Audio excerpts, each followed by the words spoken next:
eres todo lo que necesito. Dios les bendiga. Somos iglesia, somos Amisadai.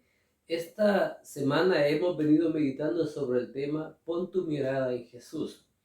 Es un llamado a que como cristianos tengamos puestos nosotros la mirada en el blanco, en el target, que es la persona de Jesús.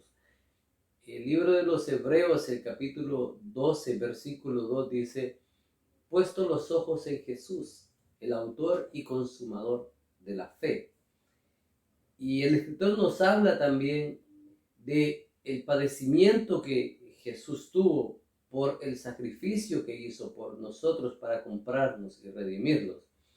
Y cuando el libro de los Hebreos se escribe, se habla y se ha discutido por siglos quién lo escribió, y se ha llegado a la conclusión de que es un escritor anónimo. Pero el comentarista F.F. Bruce, el comentario de la carta a los Hebreos, hace un aporte aún más complejo de esto, donde dice que los recipientes en sí era un grupo anónimo también, y se cree que era un grupo de personas de origen judío, pero nómadas, que vivían en las tierras de Palestina, pero que no estaban específicamente en la ciudad de Israel, en el país de Israel.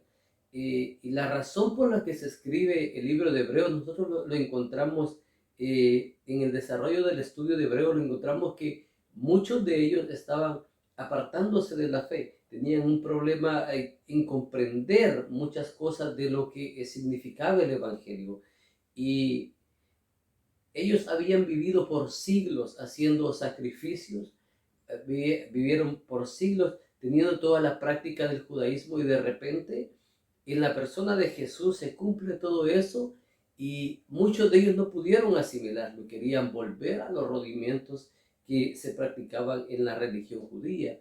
Sin embargo, lo que el escritor de los Hebreos está ratificando es precisamente que todos esos rudimentos se cumplieron en la persona de Jesús.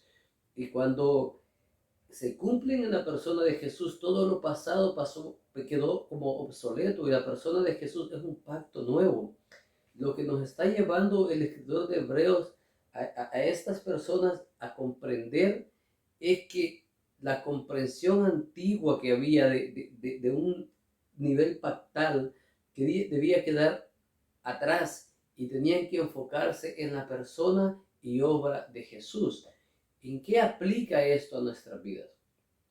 Primeramente debemos entender que toda nuestra vida y toda nuestra fe debe estar basado en la persona de Jesús, enfocado en quién es, pero donde nosotros podemos cimentar nuestra fe en la persona de Jesús, en algo tan grande y tan maravilloso que tenemos, que es el testimonio de los escritos, de las palabras y el ministerio de Jesús, los 4 evangelios, el libro de los Hechos, las cartas paulinas. Nosotros encontramos primeramente, quizá no todo, como dijo el apóstol Juan en su conclusión del evangelio, lo que Jesús hizo, porque se pudiese haber escrito muchos estantes de todas las palabras que Jesús pudo haber pronunciado, o los milagros que Jesús hizo. Pero lo que nosotros tenemos y lo que a Dios se le plació dejar plasmado para nosotros vivir una vida de acorde a lo que Jesucristo es